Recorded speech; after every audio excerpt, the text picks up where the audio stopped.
평소에 그러면 건강 상태에 좀 소홀히 했거나 아니면 건강검진을 이렇게 국가나 회사에서 주기적으로 받으라는 걸 소홀히 하진 않았는지. 아닙니다. 절대 아니죠. 저는 오히려 건강 염려증에 속한다고 볼 수 있어요. 근데도 불구하고 제가 이렇게 되니까 더 억울했던 거죠. 왜냐면 저는 진짜 정말 지금 생각해도 어이가 없는데, 저는 매년 건강검진을 받았고, 심지어 이 판정받기 한 달 전에 건강검진을 받을 때 정말 웃기죠? 왜 웃기냐면 위내시경, 대장내시경을 진행했는데 용종 하나 없고 너무 깨끗했었고, 그리고 또 이제 5대 암 검사도 저는 지금 나이쯤에는 한번 암에 대한 것도 미래를 좀 예상하자는 이런 좀 뭐 문제가 있으면 지금부터라도 내가 할 수 있는 건 좀 잘 챙기자는 취지로 5대 유전체 암 검사를 비싼 돈을 주고 진행을 했어요. 그래가지고 우리나라 주요 5대 암 검사를 진행을 했고, 그것도 이제 결과를 받았을 때 나이 대비, 성별 대비, 뭐 비슷한 조건 대비 했을 때 굉장히 되게 젊고 건강하고 확률도 되게 낮은 편에 속한 결과를 받아보고 정말 안심하고, 역시 나는 건강관리 잘해. 그리고 주변에서도 와, 역시 건강관리 잘한다. 정말 평소에도 되게 많이 걷고 좀 즐길 줄 알고 이렇게 맛있는 것도 많이 먹고 좀 감사하는 삶, 행복한 삶을 좀 살려고 하는 성향이 있기 때문에 긍정적인 면이 굉장히 강해요. 그래가지고 그런 것들이 되게 노하우라면서 주변에 막 너도 이래야 돼 이러면서 이러고 떠들던 사람이 한 달 만에 맨날 담배 피고 막 제가 건강 지적하고 이런 친구들은 오히려 지금 큰 병 없이 건강한데 제가 오히려 암 환자가 된 거죠. 그러니까 이게 되게 모순적인 상황인 거예요. 이제는 쟤도 야, 뭐 하면 안 돼, 뭐 건강에 이게 좋아 이런 얘기도 하기도 민망해요. 왜냐면 그렇게 다 챙겼는데 결국 저는 암 환자가 됐고, 오히려 그런 거 뭐 신경 안 쓰고 뭐 해야 되는데, 운동해야 되는데, 뭐 담배 끊어야 되는 이런 친구들은 지금 뭐 당장 어쨌든 건강하니까요. 물론 제가 그래서 건강을 잘 챙겼는데 억울해서 뭐 막 살았어야 된다, 뭐 건강 안 챙겼어야 된다는 아니에요. 왜냐면 제가 이렇게 건강하게 챙겼음에도 불구하고 이렇게 아픈데, 만약에 여기다 내가 담배까지 피고 운동도 안 했으면 지금 제가 암 3기가 걸릴 거를 4기가 걸렸거나 말기였을 수도 있다는 거죠. 그러니까 이제 부정적으로 생각하게 되면 막 한없이 부정적일 수 있는데, 내가 뭐 이랬는데 억울하다는 있을 수 있지만, 여러분도 만약 내가 왜 이래야 돼? 누구는 이랬는데 나는 뭐 왜 훨씬 좋았는데도 왜 이래야 돼가 아니라, 나도 이렇게 챙겼는데도 이렇게 걸렸다는 거는 내가 만약에 더 이렇게 신경을 안 썼으면은 더 최악이 될 수도 있었다. 이런 마음가짐을 갖는 게 훨씬 정신에도 좋고, 추후 멘탈 관리라든지 이렇게 좀 이것저것 치료라는 과정에서 정말 힘든 시기가 많이 오는데, 그럴 때도 도움이 정말 많이 될 거라고 생각합니다. 그래서 수술로 불가능하다는 그런 의견을 들었을 때는 좀 무섭기도 하고, 이게 수술이 안 되는 부위일 정도로 이게 정말 깊숙이 뇌 근처에 있는 정말 세밀한 곳이구나, 그런 생각이 들었죠. 수술은 비록 할 수 없었지만 긍정적으로 저는 생각하려고 노력도 했던 것 같아요. 수술을 할 수 없다는 거는 항암 방사선만으로 어쨌든 치료가 될 수도 있는 거고, 그 상황에서 또 수술을 안 하기 때문에 또 칼을 대지 않는다는 것은 부작용이라든지 신체 기능을 그대로 유지할 수 있는 상황을 자꾸 만들어준다고 생각이 드니까, 오히려 이 상황에서 치료가 끝나고 회복만 잘하면 주요 신체 기능은 어쨌든 다시 사람들의 그 회복 능력은 굉장하다고 믿기 때문에 그런 부분에 대해서는 오히려 긍정적이지 않을까, 이렇게도 해석을 해봤습니다. 예, 이렇게 누구보다 해맑고 항상 에너지 넘치고 긍정적이면서 삶에 감사할 줄 알던 제가 하루아침에 내년에 생사도 장담할 수 없는 암 환자가 되어버렸습니다. 네, 이번 시간에는 비인두암 관련해서 PET-CT 그리고 MRI 이후에 이번 3일간 진행하면서 이제 조직 검사를 하게 되는데요. 그 부분에 대해서 다뤄보고자 합니다. 일단 MRI와 PET-CT. MRI는 뭐 여러분들 아시다시피 뭐 이렇게 시끄러운 원통에 들어가 가지고 막 진짜 사람 정신병 걸리라는 식으로 막 별의별 이상한 소리를 돌아가면서 시간별로 막 공격을 하면서 들려주죠. 사실 이게 몸에 유해한 게 굉장히 적기 때문에 일반 CT에 비해서는 MRI가 굉장히 몸에 부담이 없다고 합니다.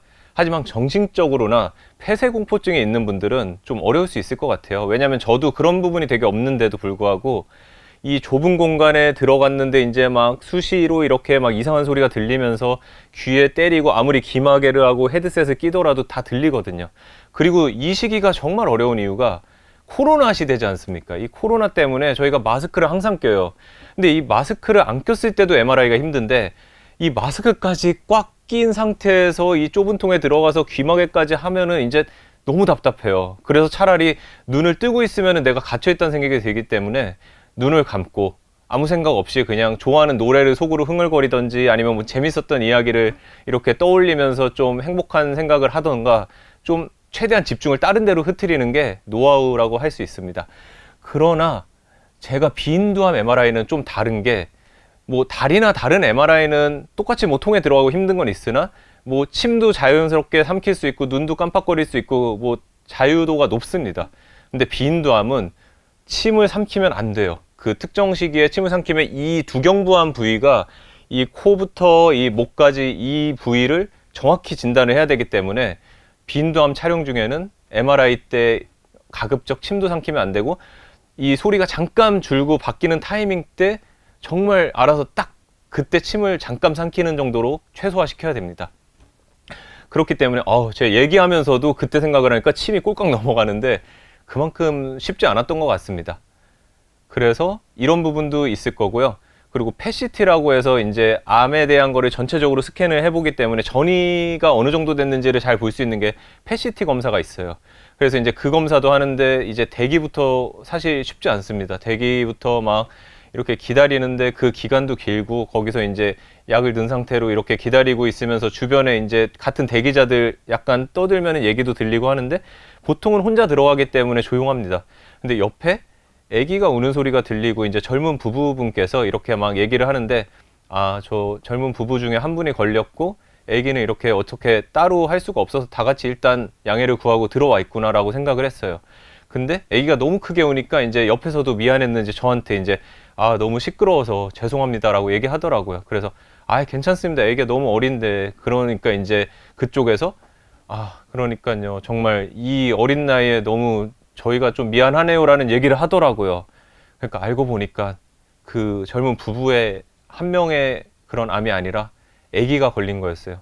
사실 저로서도 이 나이에 아직 젊고 되게 어리다고 생각하고 암에 대해서 이렇게 받아들이기 힘든데 아무것도 모르는 한두 살짜리 아기가 걸렸으니까 저는 그게 이제 아기의 울음소리가 되게 시끄럽다는 생각보다는 정말 이거를 어떻게 뭐 말로 표현을 할 수가 없더라고요. 예, 그래서 그냥 전혀 시끄러운 거 상관없고 뭐 옆에 뭐 재밌는 영상이나 이런 거 유튜브로 계속 보여주고 하는데도 우는데 그런 거 전혀 상관없으니까 편하게 들으시라고 했고요.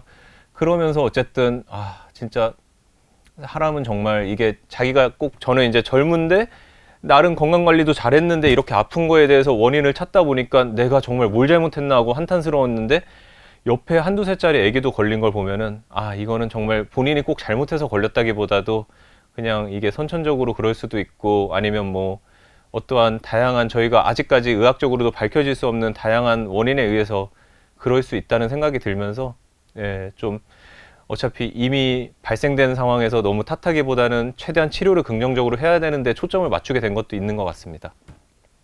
그리고 이제 본격적으로 PET-CT에 대해서 이제 얘기를 드리면 들어가서 그것도 뭐 MRI, CT랑 비슷해요. 계속적으로 하는데 이전에 물을 좀 그래도 많이 마시라고 해가지고 많이 마셨는데 저는 이제 말을 좀 너무 잘 듣고 싶어가지고 굉장히 과하게 많이 마셨어요. 극도로 효과를 내기 위해서. 그러다 보니까 PET-CT 진행 중에 그게 한 25분, 30분인데 25분까지는 그래도 나름 이제 소변감이 있어도 좀 잘 참았는데 25분부터 너무 마렵더라고요. 그래도 어쩌겠습니까? 일단 열심히 참았죠.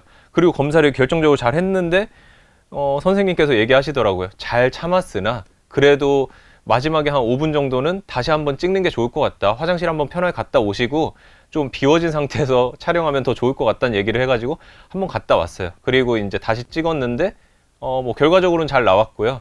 그래가지고 문제 없이 진행을 했습니다. 예. 그래서 PET-CT도 어쨌든 끝나고도 물을 많이 마셔주는 게 좋고 뭐 너무 미리 뭐 검사를 잘 하려고 많이 마시는 것까지는 할 필요 없고 어느 정도 정해진 양만 적당히 잘 마시면 될 것 같습니다.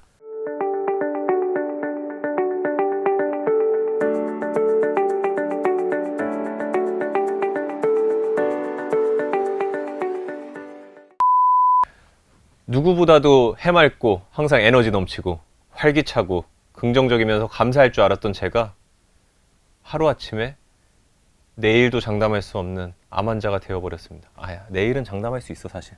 내일은 아니야.